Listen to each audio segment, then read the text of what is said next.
Thanks. State Treasurer, Mr. Seha. Mr. Rosensteel. Here. Ms. Higa. Here.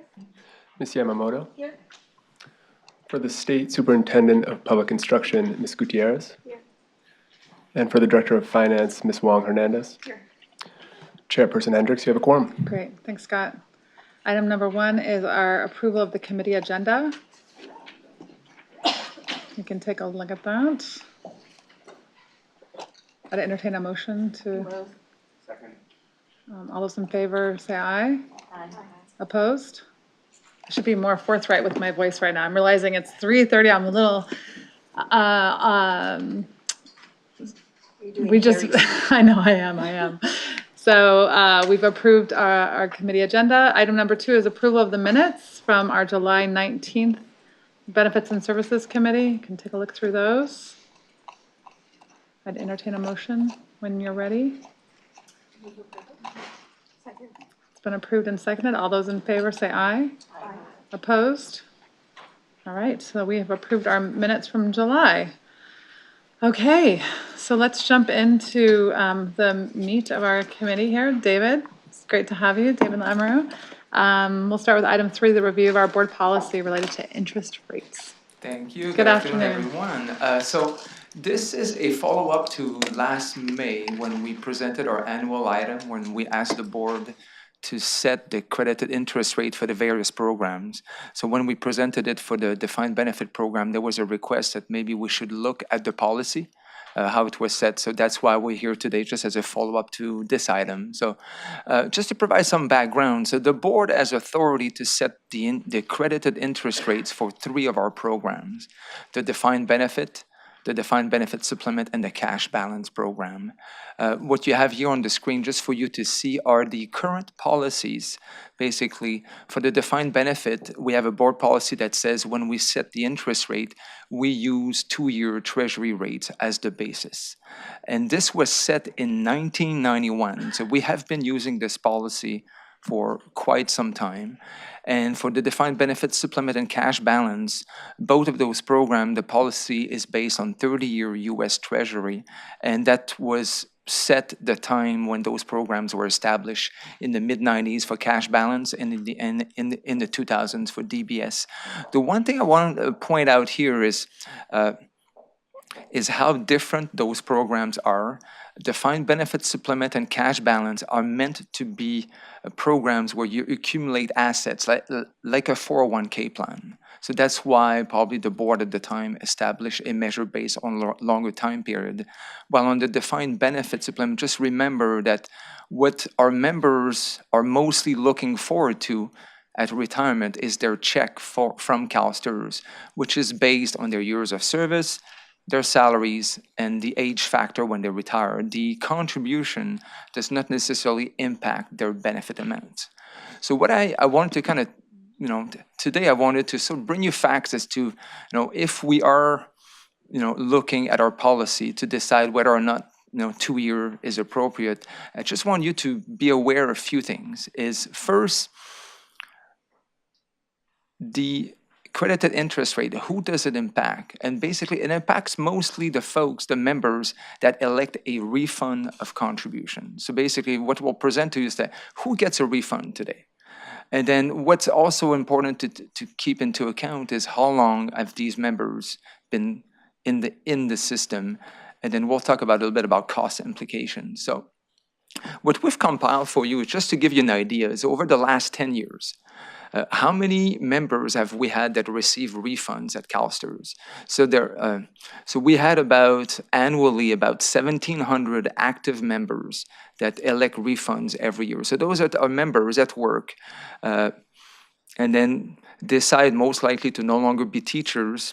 And as you can see on the chart here, we're showing that they have on average 4.5 years of service, and they just come in and ask for a refund contribution. And what they get is basically the contribution that they provided to CalSTRS plus the interest that was calculated using the credited interest rate adopted by the board. Then we have inactive members. Those we call them inactives because generally they are members who worked as teachers. Then they stopped working, but elected to keep their contribution with CalSTRS for a few years, and at some point came in and asked for a refund. So we have, as you can see, it's the vast majority of the refunds we pay, about $3,600 a year, is for inactive members. And then we have a very small group of members, our retired members. For us, when a member retires, they're entitled to have a full refund of their contributions, in the sense that we want to make sure that the payments that they receive while retired at least amount over their lifetime to an amount equal to their contributions plus interest. So generally, it takes about 3 years for a retired member to be able to collect back all of the contributions plus interest. And every year, we pay about 100 refunds of contribution to those members that are unfortunate to basically die before they've collected all of the benefits. So as you can see, the bulk of the members who receive refunds of contributions are for members that have, about 3.5 years of service. Active members 4.5, inactive 3. The ones that retired, it's a small number, but as you would expect, they have longer years of service. So to me, that's something that you have to take into account when you set a policy, is basically, you're looking at a group of members. The ones that benefit the most from the credited interest tend to be members who elected to not have a career as a teacher and were in our system, or at least their years of service were about 3.5. So today we use 2-year US Treasury, and what I just wanted you to see here is just to kind of put it in perspective, how it compares with other measures. So if you look at the last 30 years, 2-year US Treasuries have earned about 3% on average, just under 3. And if you go down, you can see it goes up. The longer the period, the higher it goes. At 30-year, it's about 4.81. And the reason I put that up is in the funding of the system, we, and the board has approved that assumption, we make an assumption as to, over time, what will be the credited interest rate for members' account. And currently, we use 3%. The reason I brought that up is if after the discussion today, there's a desire to change the policy and to go to something higher, we most likely would have to come back to you to ask that we adopt a different actual assumption for that credited interest rate to something higher. Because if you were to say today, let's go to 5-year US Treasuries, and as you can see, historically, it's been about 0.5% higher. So most likely, us and Milliman would come back to you sometime this year to say, based on that decision, we recommend we reflect the fact that we expect to credit more long-term, and then we would ask that the assumption be revised. And if we ever do that, it would have cost implications. What we just wanted to show you here, just so that you have a perspective of what you're looking at. If we were to go to a measure that would anticipate that we would credit 4% instead of 3% long-term, you're looking at about $100 million increase in our unfunded liability, the actual obligation, and we've put here about a 0.03% of payroll costs in order to fund it through 2046. But keep in mind, this would be in effect a benefit improvement to a small subset of our membership who generally are not career teachers. So our recommendation on this item is that we keep the policy at 2 years. We feel that when you look at the population of who gets who actually receive refunds, it tends to be members with short amount of service. And considering the fact that if we went to anything higher, it would increase costs.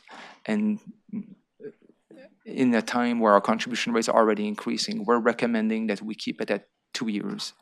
This is an action item.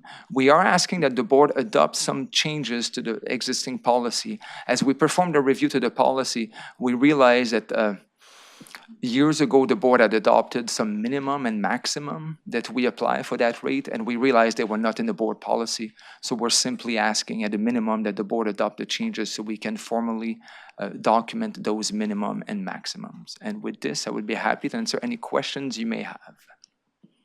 Okay, here's Like technical changes, really. They're just in our- technical. right. It's something we already do every year. If you look at the on resolution that the board adopts every year, we quote those minimums and maximums, but we realize just for transparency purposes, it would be better if they are listed in the policy itself. And what David's referring to is on BNS 13. 13, correct. The addition of C and D in red, correct, David? Yes. Okay. And just so everyone knows, those minimums and maximums have never come into play.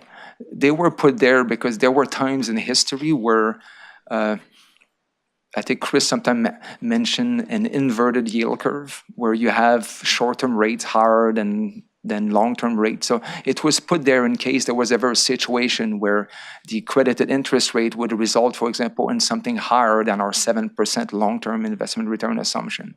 So that was why it was there. And similarly, the minimum, what we call the passbook rate, is what individual get in their savings account. So we wanted to make sure there was not something weird happening one day where those rates would be higher than the 2-year U.S. Treasury rate. Okay, I've got a couple questions. Karen? You mentioned costs, the increased costs. I just want to clarify. I probably asked you this already.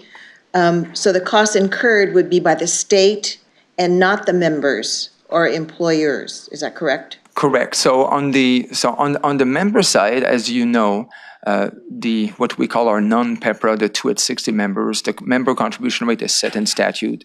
For the 2 at 62 members, the PEPRA members, it's set to be half of what the normal cost is. So this would be a minimum change. It would not impact member contribution rates. And as we stated in the agenda item, the way the funding plan works, this would be an increase that would be assigned to the state share of the unfunded liability, where the state would be responsible to pay for that increase. They don't get excited about that, right? I will let Ms. Fernandez I don't know if speak they to will this. comment on that, but there's people from the state that. Great, thanks, Karen. Is that good? Thank you. Okay. Paul? Thank you. So David, as usual, excellent job of answering questions that seemed simple ones when I raised it whenever it was the meeting when it was raised. So I appreciate that. And I think, the information on how long people had worked and all of that, makes a good argument for keeping things the way they are. And I'm not going to pursue that. What I would like though is I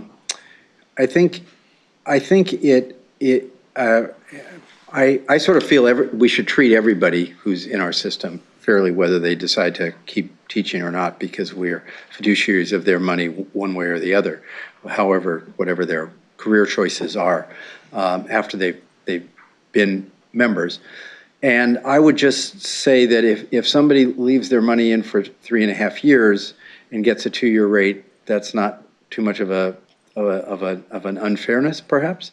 But if they leave their money in 8 years, that maybe it is more so of one. And I'm just wondering whether, and this might not be a question for you, it might be a question for, I don't know, Jack, Cassandra, somebody. Are we notifying people when they stop service that they can take their money out, and that if they don't, that it's accruing at this rate, or at a certain point do we let them know? Because I just think we have, that would be my concern, would be that somehow we're are we making a lot of money on these people holding onto their money for 8 years and only paying them a 2-year rate? So that would be my question.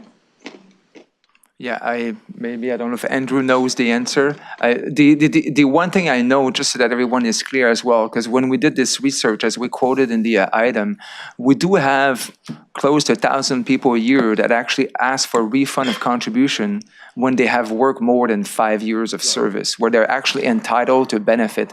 And it is very clear when they ask a refund, the paperwork they have to sign makes it clear that they are forfeiting a lifetime benefit. So they do it knowingly that they will no longer that they're most likely losing in the process. Okay. So that's for those who have 5 years of service. But Correct. So Rick Reed, Actual Resources. So our data that we get from employers do not include a termination date. So we don't get, so if somebody terminates, we don't necessarily know it right away. So sometimes teachers work part-time, sometimes they're substitutes. So sometimes they may skip a year, but they don't work, and then come back the next year. So they may not really have terminated, they may start up again. So right now, we don't really know that well whether somebody's just stopped working versus whether they've actually left the teaching profession. So it makes it a little bit difficult to go through some of that. So better information, better data would help us. Can I ask, so are they inactive if so I taught for, let's say I taught for 6 years, and then I'm like, I'm gonna go do something else for 5 years.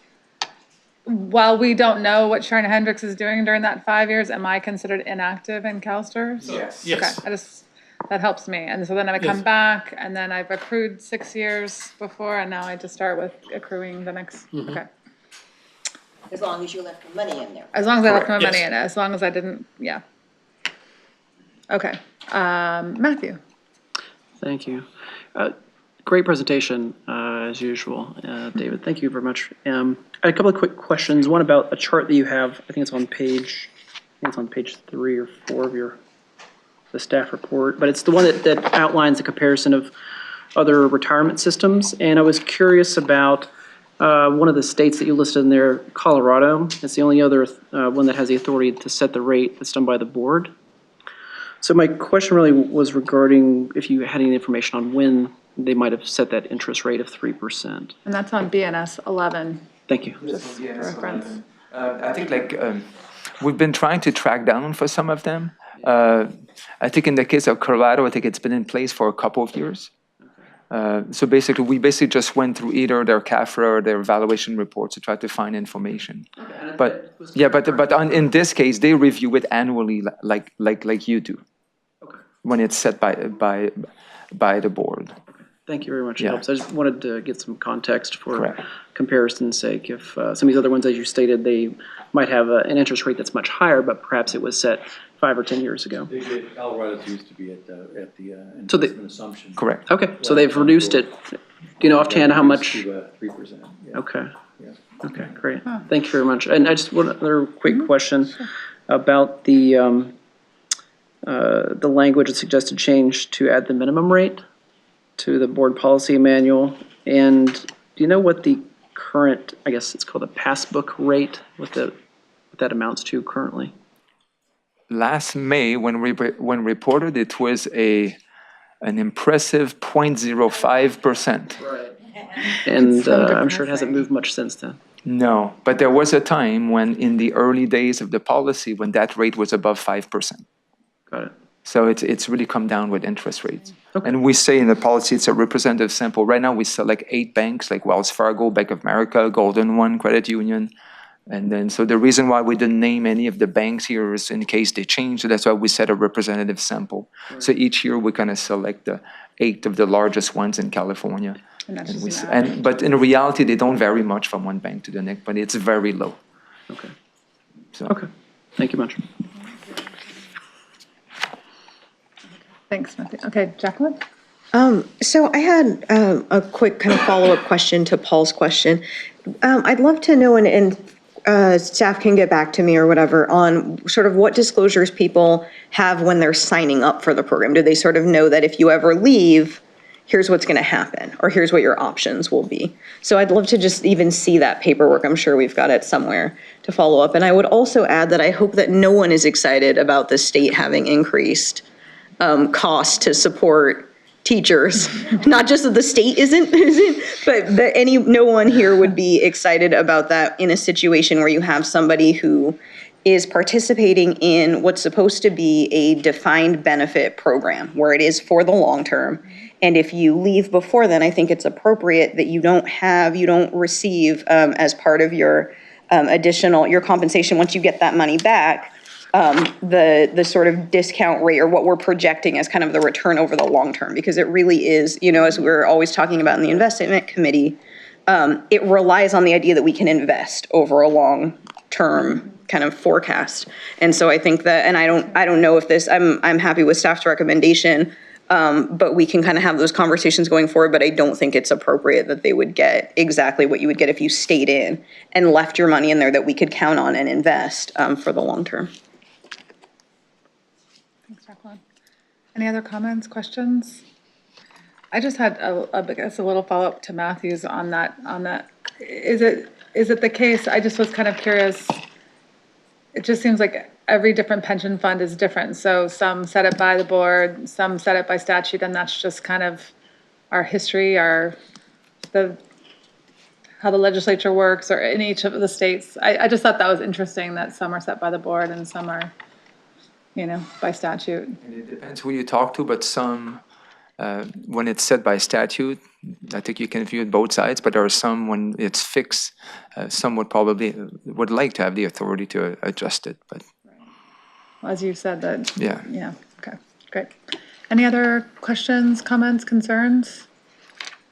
This is an action item, and the staff recommendation is, we've had the conversation around the policy. A staff recommendation is to keep the policy the same with the additional kind of technical edits on BNS 13, the additions of C and D. So moved. Second. Okay, it's been moved and seconded. All those in favor say aye. Aye. Opposed? Abstentions? All right, David, we've approved the review. Thank you. Thank you. And I think it's good practice for us to be looking at these policies, especially given the fact that interest rates have changed so much. I think it's good for us to review, even if we don't make any changes, to have the conversations as to why we do what we do, especially when we have new board members, and it's a good refresher for us to kind of understand why we do what we do. So thank you. Thanks to your staff. This one, since it was set in 1991, it was probably a good time to look at it. That's right. That's been a while. All right, so let's jump into the SBMA conversation. And I think what I'll do, if it's all right, we'll go through the item, we'll have the board conversation, we have a couple of speakers from the public, and I think we'll take those after this item. Sounds good. Just since it's related to SBMA. Perfect. I was waiting for the presentation to appear. So as you know, this is a follow-up to the discussion we had again in May on when we presented the report on options that we're required to provide to the legislature each time we identify that there are excess resources in the program. So just so you know, as an update, after the board meeting in May, we did send over to the legislature a copy of the options that were presented to the board, along with the the motion that was passed by the board, just to refresh everyone's mind, was to basically tell the legislature that we're willing to work with stakeholders and the legislature if there's a desire to change its BMA, to try to help some of our older members most in need without impacting the financial integrity of the program. So what we thought we would do today was to, anytime you start looking at two benefits that CalSTRS provide, plan designs, as some of you probably already know, CalSTRS is very complicated. There are a lot of different features to the benefits we offer. So we thought it would be good to kind of provide a lot of background on SBMA, how it operates, how it works, how it gets impacted by inflation. So that's kind of how the discussion is going to go today. So when we talk about SBMA, we talk about an inflation protection program. But what's important to realize is there are many types of benefits that we provide or have provided in the history of CalSTRS to provide inflation protection to members. And the most important one that provides inflation protection for generally the first 15 to 20 years of someone's retirement is what we call our 2% annual improvement factor. So this one, basically, you have to be retired for 1 year in order to be able to receive it. And September 1st is sort of your starting point. So if you retire on August 31st of 2018, then on September 1st of 2019, you will get your first 2% adjustment. But if you retired on October 1st of 2018, then you have to wait almost 2 years before you get it, because the following September 1st, you have yet to be retired by 1 year. So that's important to know, because when you talk about SBMA and when do people start receiving it, the person who retired on October 1st versus August 31st, that member will start receiving SBMA a little bit faster because they would not have received as many 2% annual improvement factors. So that's the first line of defense that we provide. And historically, there has been some other benefits have been provided to retired members. We had a minimum guaranteed benefit around 2000, and also ad hoc COLAs that were geared to help mostly some of our older retirees. And then we have the inflation protection program. And the program we call SBMA today was actually, when it was first created, when we first had an inflation protection program at CalSTRS, it actually was called the Retirees Purchasing Power Protection Account. And it was in effect between 1983 and 89. Then in 1990 is when SBMA, as we know today, started. So what I wanted you to see here is how the purchasing power we have provided to our retirees, how it has fluctuated over time. So on the left side, you can kind of see what the initial program was providing. So in the early days, we were providing something, below 60%. And then it went up to about 68% and stayed there through the 80s until the time SBMA was created. So there's a few things, and then you can see it went from 68, then to 75, to 80%. And in 2009 is when SBMA was last changed. This is when the board was given the authority it has today to be able to set SBMA anywhere between 80 and 85%. And since the board has had the authority, it has always been set at 85%. Now, what this picture doesn't tell you is what has happened historically when these changes were made, and negotiations took place at the legislature.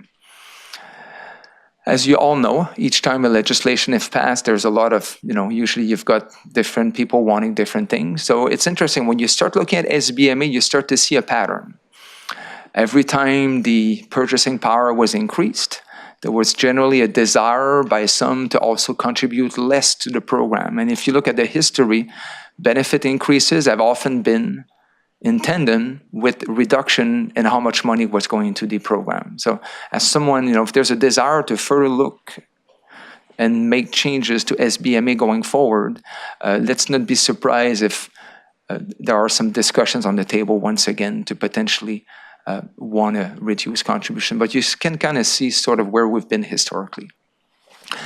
The other thing I wanted all of you to be aware is, so SBMA is meant, so today we use SBMA to make sure that all of our retirees have at least 85% of the purchasing power they had when they retired. Now the question is, how do you measure purchasing power? Because it's not, you need an inflation measure to measure loss of purchasing power. So for us, that the inflation we use, the requirement or how we derive inflation, it's set in statute. It's section 24415 of the Ed Code. And we use the California Consumer Price Index that is issued by Department of Finance. And the law says that we compare the June indexes in order to measure inflation. So that's how we do it. And using this measure, this is our history. Now, if you want to see why SBMA was created, you just have to look at the left side of the chart. This is the inflation that our members experienced in the 70s and early 80s. And you can see everything was super high before 1983. And 1983 is the year that inflation protection was first, that an official program was first created at CalSTRS. Before that program was created, if you look at the history of legislation, ad hoc COLAs were often granted in an attempt to keep up with lost purchasing power. But I think folks quickly realized that it was not going to work. You needed something more permanent, and that's what it led to the creation. But since then, you can see that inflation has kind of tapered down, especially if you look at the last 10 years, less than 2%, last 20 years, 2.6%. And just so everyone remembers, in the last review of our actual assumption, the board adopted to lower the inflation assumption for the future to 2.75%. So that's what we use going forward. The one thing I would like you to see on this chart is in late August, Department of Finance issued the CPI measure for California, and we came in at 3.9% for fiscal year 17-18. This was the highest in a decade. And interestingly enough, if you look at the US measure, California came in about 1% higher than the rest of the country. And that's another thing that's interesting to know is not all retirement systems measure inflation the same way. The retirement system across the river, CalSTRS, again, it's set in statute. The statute for them says to use US CPIU. CPIU is a measure issued by the federal government. It's meant to be by all urban, it's the all urban consumer price index. And CalSTRS uses the average during the year. We use the June index. And then you have Social Security. They use CPIW. This is meant to represent inflation for wage earners. And they use the average index of the third quarter each year. Now, the reason why I like to show that to people is we have a lot of members who are CalSTRS members, CalPERS members, and receive probably a small Social Security check, but a Social Security check. So if they ever try to compare how they change from year to year, good luck. They're all going up for a reason that is often tied to the inflation measure that system used. So just something that's good to know. That Perfect segue to my question, David. Why? I understand why we use California. I mean, I'm thinking that it's most of our members stay in California. It's what they're dealing with their lives day in and day out. It's most appropriate for us. But I don't understand then why CalPERS would use the US CPIU. So in my earlier days when I was working across the river, there was, on a few occasions, there were legislative proposals to change the CalPERS law to go to the US. And I would tell you that the cost implications is what prevented the legislation to go forward. Historically, if you compare for the last 30 years, California has outpaced the US by about 0.2% in inflation. So I think generally people view it that if you do this, it's going to increase cost. So I know of two occasions in the last 15 years where that took place, but I think we would have to go back in history. And do you believe that us using California's CPI is the most appropriate for us? It's more appropriate than using the US. And as we mentioned the agenda item, if there's a desire to further look into SBMA, that's been brought up by some of our stakeholders in the past. CPI, the California CPI, it's for the entire population. It's meant to represent inflation affecting everyone in California. It's based on the average spending pattern of the average citizen of California. It may not necessarily represent what retired members spend their money on. So at the US government, there is what's called a CPI elderly measure. I wouldn't say even Social Security refuses to use it because they say it may not be the best measure either. There's no such a thing as CPI elderly in California. Could it be created? I don't think I can answer that question. I'm sure. But I think it's something that may be worthwhile to look. Could a better measure of inflation be used? Thank you. California CPIW. Interesting. Okay, thanks, David. Okay, so I know there's a lot of lines colored here. I'll try to make it real simple. Okay, I just wanted you to get an idea of who's getting SBMA today, and without it, how would they be? So the bottom line here, where you see the years, that represent the year someone retired. So someone that retired in 1970, if they are still alive today to collect a benefit, without SBMA, with the 2% improvement factors that we give them every year, they would be only at about 26, 27% of their original purchasing power. The yellow line you see across the chart, that's 85%. So now if you look, it's a little bit hard to see, but 1999 and earlier, for fiscal year 18-19, the fiscal year we're in, those are the years for which we are now paying SBME benefits. And if you want to see how much, just imagine what we pay out of the SBMAs to make up the difference between the bars and that yellow line there. So you can see how SBMA is a critical component of our plan design, especially for our older retirees. Because if you retired in the 70s, you can see that without SBMA, you would have lost more than half of your purchasing power. So SBMA is critical, especially for our older retirees. We often get that question, so I thought I would show it to you. When someone retires today, when are they going to start to receive SBMA? And I usually tell people it depends on future levels of inflation. If inflation stays low, it may take a long time. So under our assumed inflation of 2.75%, it would take 17 years for someone to fall below 85% purchasing power. At 3%, 14 years, and so forth, you can kind of see that that's why we keep saying on SBMA that the program may look like it has a large amount of excess resources today, but it's heavily dependent on future inflation. If we start having inflation consistently above 3%, our new retirees are going to start receiving SBME much quicker, and it's going to start to drain resources. But that kind of gives you an idea. Based on our current assumption, if you ever get that question, it's 17 years that we would expect someone to have to wait before they get SBME. Okay. So now next, what I wanted to show you is sort of how our current population of retirees look like, and how is SBMA helping them. And also, the other point I wanted to try to make, when you look, it's always difficult because when you look at our entire population of retirees, you have some that have worked very little years, some that have worked 40 years.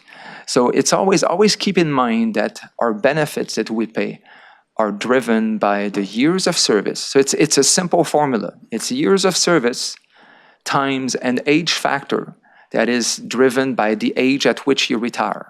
So today, if you retire at 55 and you're in the 2 at 60 formula, it's 1.4% per years of service. If you retire at 60, it's 2%. So now you can see if I elect to work at 55, I'll get a lower benefit than if I elect to retire at 60. And then you have final compensation. Of course, the higher your salary, the higher your retirement benefit. But I would say that generally years of service and the age at retirement are the two biggest drivers of someone's benefit. Okay, so keep that in mind. And to help you see this, here's the first chart I wanted to show you. So these blue bars are broken down by $1,000 worth of retirement benefit. So the first bar on the left is shows, and then you have the count. So you can see there are about today, or not today, it's as of June 30th, 2017, there were about 26,000 of our retirees who had a benefit of less than $1,000 per month. But they had on average 8 years of service.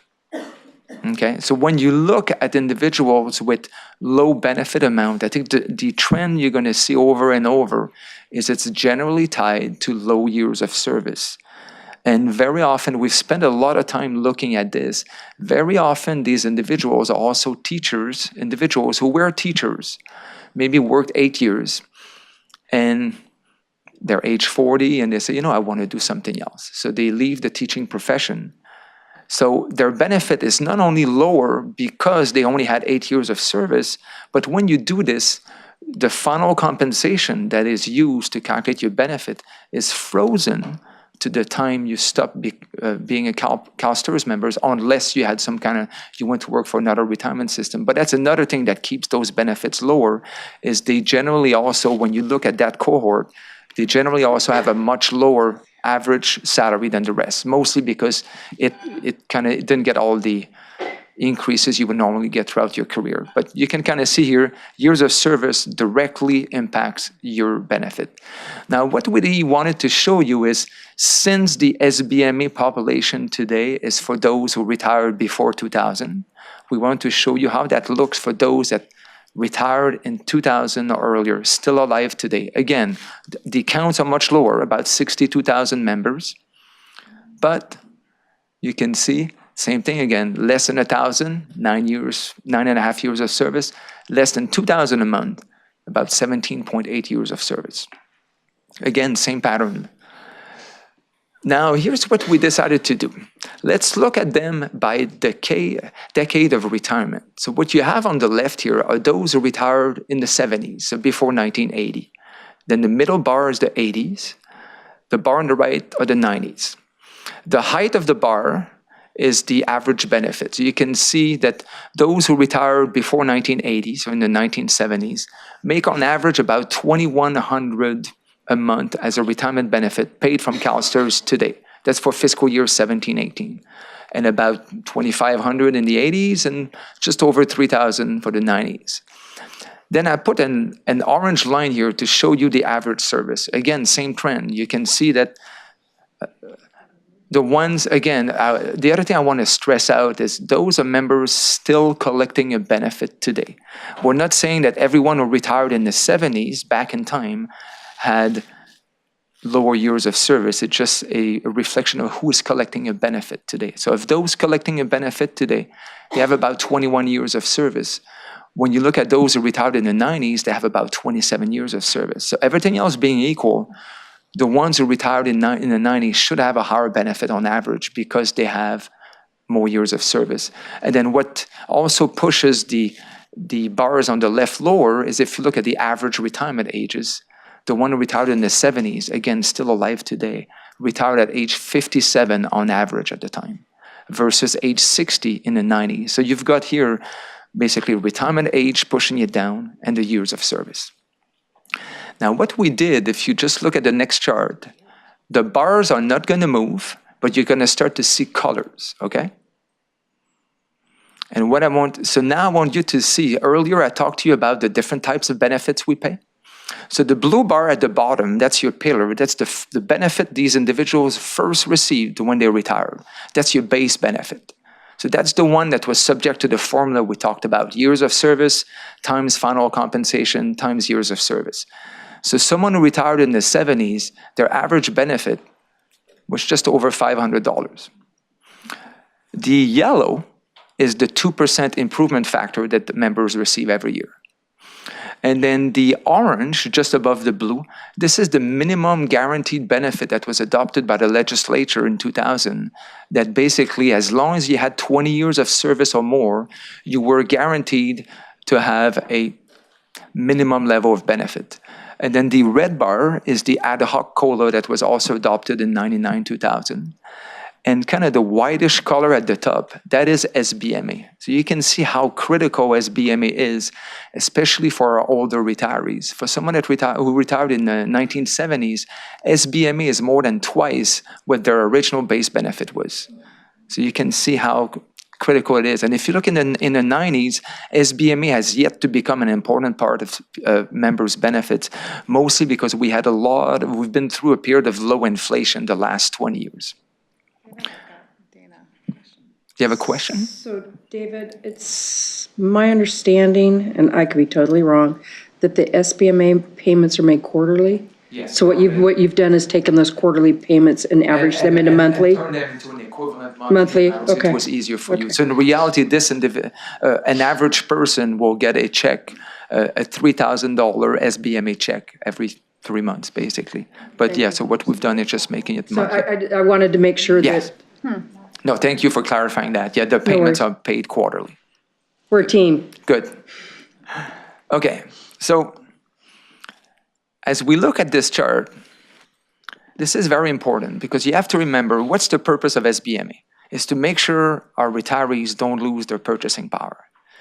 And over the years, we've had also ad hoc COLAs to help minimum guaranteed benefit.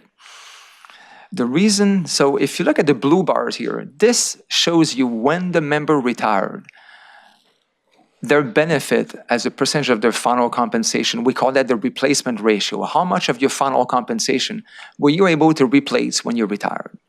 So the individuals who retired in the 70s were able to replace about 37% of their income at the time. Now, if you take their salary they were receiving at the time and you increase it with inflation as well, and you compare that to what we pay today, they get about 34% of that inflation-adjusted salary. So you can make the argument that the replacement ratio today is 34. So if you look at CalSTRS and the benefit package we provide, is it successful in protecting purchasing power for the members? One may argue, it works. You can see we're preventing them from losing a lot of purchasing power.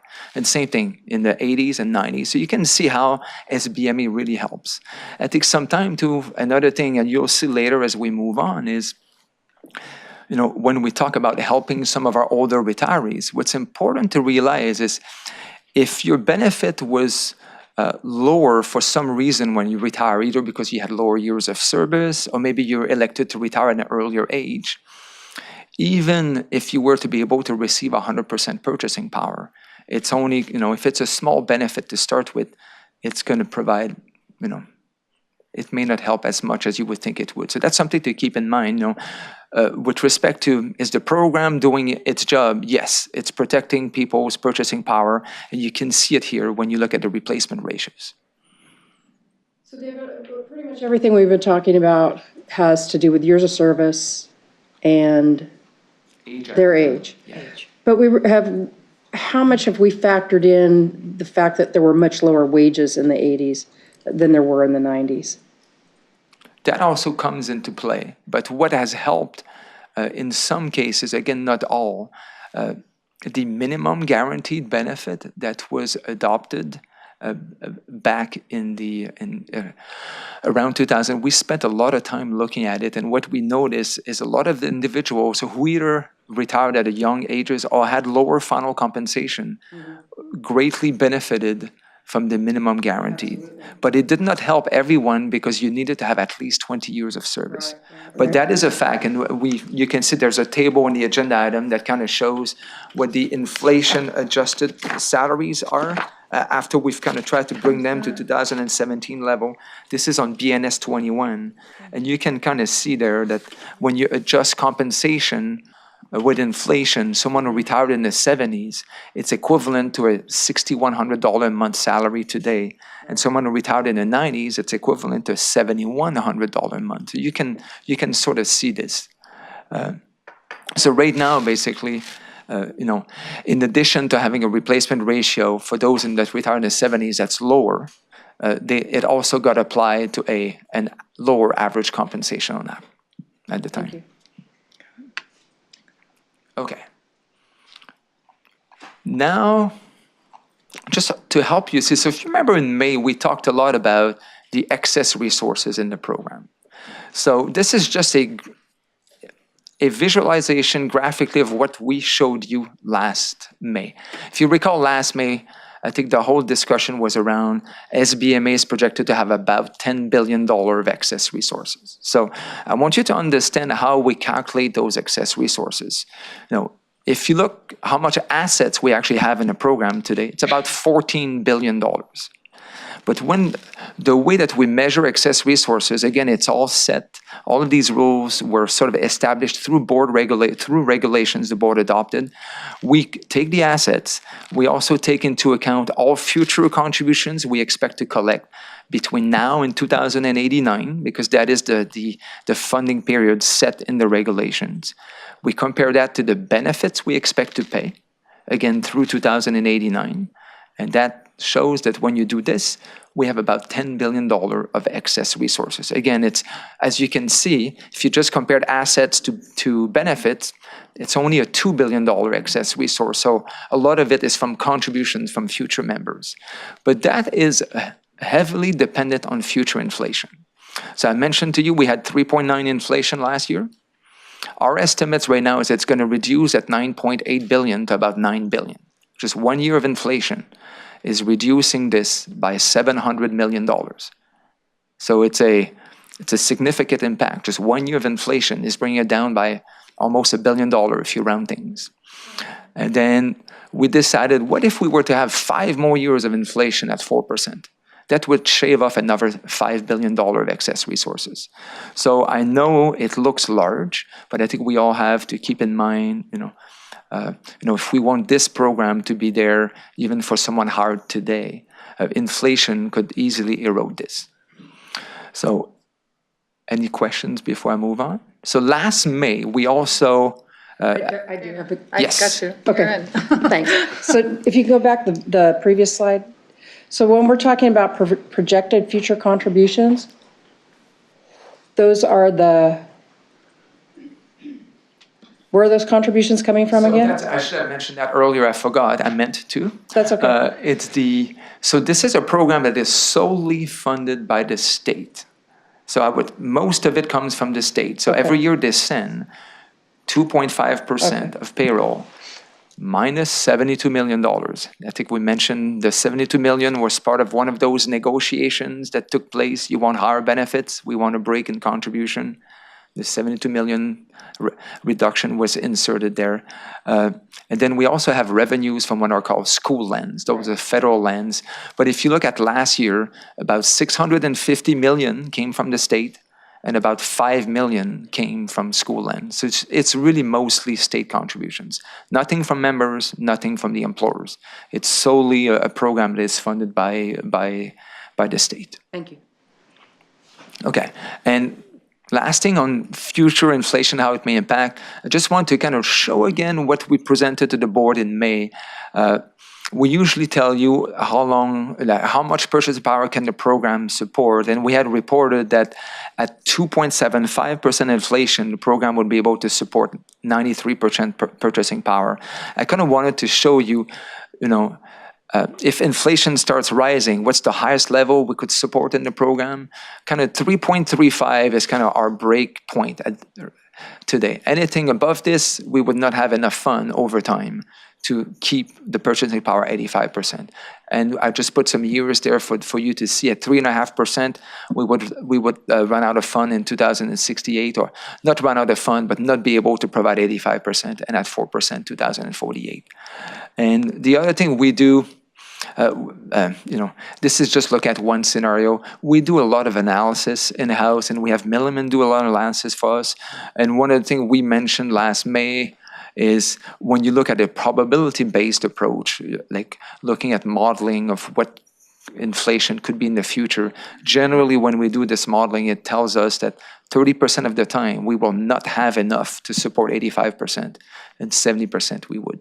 So just something to keep in mind. I think anytime a discussion takes place about SBMA, we have to remind ourselves that we are at risk if high inflation were ever to return. Lastly, what I wanted to cover, we sort of talked about the first one, so I'll skip it. So mostly I wanted to talk about if there's really a desire to look at SBMA in more detail, to potentially make some tweaks or changes. First one we talked about might be worthwhile for someone to investigate, is the current measure of inflation the best one to use? Now, the next one I wanted to talk about, again, if we go back to sort of what the board discussed in May, is there a way we can help our older retirees most in need without hurting the financial integrity of the system? And we spent a lot of time over the last few months looking at, if that is a goal we're trying to pursue, what would work, what wouldn't? And what became clear is if that's really the goal, increasing the purchasing power for all, like let's say to 90%, may not be the best option, and I'll show you why graphically. And things like ad hoc COLAs, where you could really target certain group of our population more directly. Or another idea that was brought to us by some of our stakeholders that the more time we spent looking at it, the more interesting it was to have the SBMA percentage at 85% like it is today, but once you live beyond 85, it goes up with your age. So if you're 90 years old, it's 90%. If you're 92, it's 92, and so forth. So what I wanted to show you graphically, just so you can get an idea of what it would do to the benefit payments, just want you to see visually. So this is the same chart I showed you earlier. Now you're about to see green bars appear on the graph, okay? So the first one we just wanted to see to kind of just show that if a simple increase of the purchasing power was made to, let's say, 90%, how it would not necessarily benefit the older retirees the most. It may be hard to tell, but if you look at the size of the green bar, it's much larger for those who retired in the 90s than it is for those who retired in the 70s.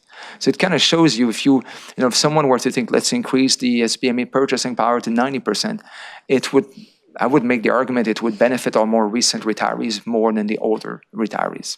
So that's, here you can kind of see more of the resources would be going toward the more recent retirees. While if you do something like an ad hoc COLA, what we did here is we simply did a repeat of the ad hoc COLA that was granted by the legislature back in 2000. Again, other ideas could be proposed by the legislature, stakeholders, or others, but this is just the example we pick. You can see in this case, it starts to have more of the desired effect, where the ones who retired in the 70s start to have, it impacts them more. And the one that I thought had the most impact, and probably you can see here is the SBME percent based on age. You can really see here it would really impact the ones in the 70s the most. And just to, I'm sure if you haven't done the math, you may have thought about it. Those who retired in the 70s, how old are they on average? So 1978 was 40 years ago. So they are 98 years old on average. We have about 12 to 1,300 members alive today in that group. Then in the 80s, they are 91 years old, and we have about 12,000. So you can sort of see, as you all know, Dana, teachers live a long time. You sign those cards every month. But so, and with this, that's all from me. I'm more than happy to answer any questions. Okay. Dana? So I have two remaining questions. Because we are because we will still be funding protection against inflation, we could do an ad hoc out of the SBMA. We could pay an ad hoc increase out of the SBMA fund, correct? So in order to do anything, it would require legislative changes, but that funding which could come out of that basically funding opens the door to anything. You could write legislation that says, let's pay an ad hoc and use funds in the SBMA to pay it. When the ad hoc COLA was granted back in 2000, it was written in the law so that it was paid out of the defined benefit general program. fund, right? But Yeah. you can, when you talk about legislative changes, Because at one time we were talking about something, I know it was prevented out of whatever funding stream we were trying to take it out of. And then my last one is, I know when we took a look at 89 being the year out, that's been how many years ago now?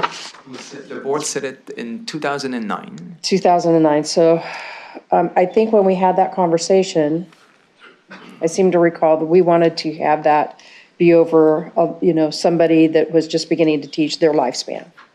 So would another consideration, as we go through this exercise, be to everything you've done your work on is up to 89, but should we extend it out? That's Instead of- something that the board could definitely consider. So that would be another And as per the consideration. regulations the board adopted, it basically states that the board could revisit that funding period beginning in 2019. In So 10 years 2019. later. Because in reality, we're now 9 years into this. So originally it was an 80-year funding period. Right. We're now down to a 71-year funding period. Right, okay. And I wasn't But sure I when will- that trigger was, if Correct. there was But I one or will not. tell you, it may not necessarily make things look worse. It may, it all depends. I think with our current inflation assumption at the level it is of 2.75%, the contributions coming in are significant in relation to the benefits that we Right. pay out, and Right. in relation to the benefits we expect to pay because of the inflation assumption. And again, this could quickly change if we were to go through, again, a sustained period of high inflation. Absolutely. Thank you, David. Karen? Thanks, David. Lots of information. One of the questions I have is, and I think I've asked it in different ways to you before, but once the inflation is the driving factor. I figured that out. And then so once that inflation factor, you mentioned the 3.9 that was just recently calculated or determined, then the people that are receiving the SBA funds now, how does that affect them like next year when the inflation level might change? Does that change their distribution? Yeah, so basically, every year in August, so once a Department of Finance has issued the inflation, we basically run we call it a batch job internally, but so inflation was 3.9%, we basically then went and recalculated everyone's SBMA benefit to make sure they were still at 85% purchasing power. So the check that all of our members will get in October will be higher than it was last year. It's in order to make sure that their entire benefit did not stayed at 85% power. So basically once inflation is released in August, members start receiving more in October in their first quarterly payment. Okay, so the members get more. Yes. Then it depletes the fund itself. So then what happens next year if it's down to like 2.75? So is that amount reduced? No, it's not. Because it would still increase. So every year the SBMA increases, because keep in mind, every year members' benefits go up by the 2% improvement factor, which I forgot to mention earlier. It's what we call a simple increase. So if your benefit was $1,000 when you retired, it's $20 a month. So each year you'll get an increase of $20. So it does not compound. So basically each year members get that increase. So that benefit goes up. So to the extent that increase does not keep pace with inflation, then they'll get something more. So I think it's easier when you just talk about compounding, but if you get someone a 2% raise and inflation is 2%, they have not lost any purchasing power. So in this situation, their SBMA benefit would remain the same. Okay. But if inflation is 2.1%, they've lost 0.1%. So we need to give them a slightly higher benefit to make up the difference. Okay. So it has nothing to do with the assumption that the board adopted.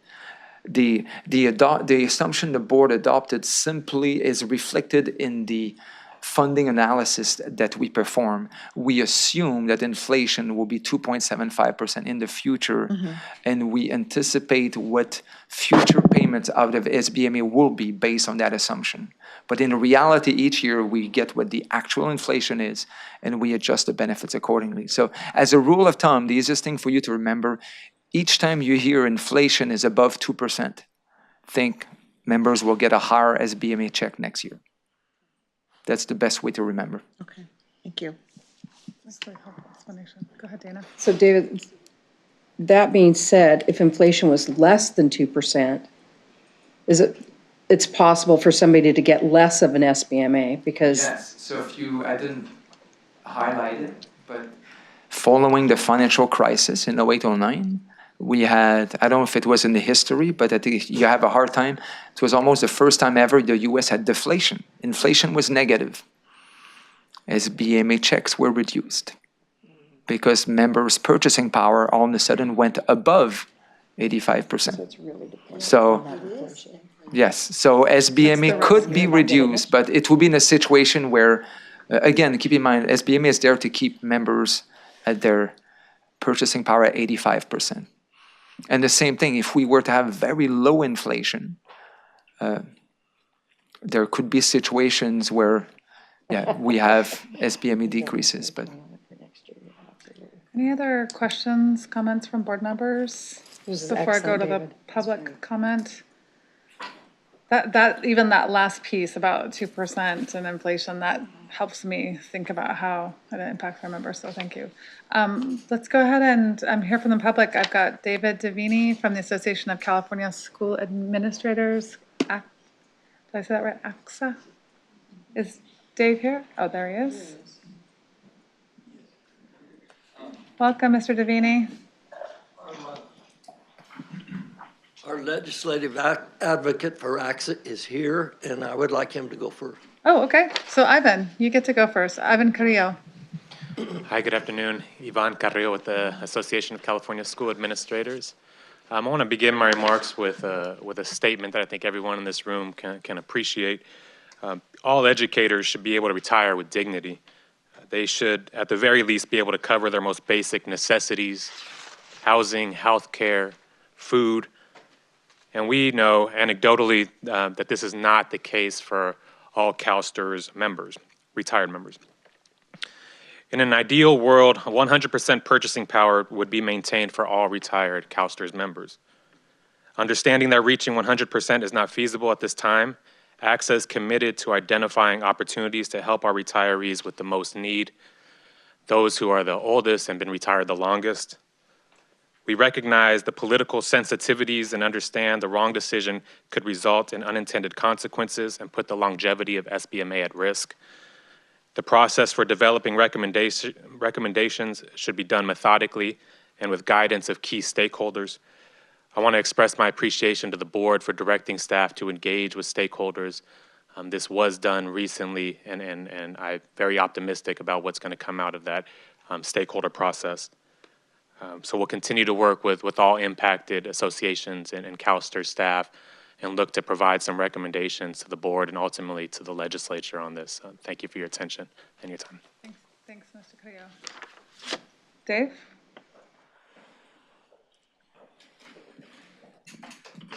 I would like to speak as a retired member. I've been working on this for years, as you know, and I've come before you and asked you to look at purchasing power.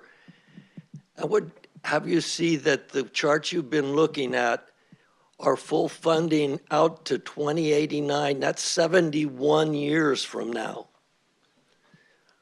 And we have a lot of people who have needs and a lot of people who need help. I, too, would very much like to thank the board in May for having us look at options, or the staff look at options. Now, you know they've looked at options because they proposed 5, and 5 options went to the legislature. I, in good faith, went to a meeting on September 10th with other stakeholder people. We were going to talk about options. I thought there wasn't one, the word option wasn't even in the agenda for September 10th. We heard about the history of SBMA. We heard about a lot of stuff. But what I'm concerned about is that every year we delay, that group you looked at that retired in 70, that are living on a very, how would you like to live on their thing? We look at this organization and we see your budget going up by 8% every year. We see you wanting to build buildings. We see staff getting bonuses and staff salary increases. You're here to help the retired members. The retired members matter. Now, if you wait long enough, that group in the 70s will die off and your problem's less. But you haven't helped them when you could help them, when you're sitting on billions of dollars. And so I'm saying to you that let's get that group working, and if we can make 5 proposals to the legislature, one of which was specifically to help those who retired before 99, 2000, let's do it.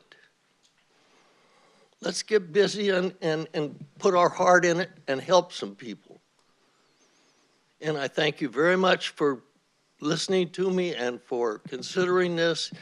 And I most want to thank you for the increase that you allowed in the one-time death benefit. At least that benefit didn't go down in value for retirees this year. At least it held even. So we are retirees, we are concerned, we do care, we are part of this organization, but we'd like more consideration specifically. Thanks, Mr. Davini. Appreciate your comments. All right, Mr. Foglia from CTO. Retired. Want to also echo the thanks of the board reaching out and trying to find a solution to a real problem. I personally would not benefit from the plan to help the people that retired in the 70s and 80s, but I am not a person in need. My colleagues that have retired are more at risk for many, many reasons. Families, members pass, less family income, more health issues arise. And I think we find, I am encourage that there is a formula that can be used that will help. Even though I might not get a benefit, I really feel that the people in the 90s can continue to do the way it is being done. However, the people in the 70s and 80s cannot. And if I am not mistaken, 300 of our retirees are 100 and more. I can't imagine how they're making it. And if they aren't making it, and we have the resources to help them just a little bit, every little bit helps. And so I encourage the board to, as due diligence, but to do it quickly and not to wait until even a small fraction are hurt because we didn't act. Thank you very much.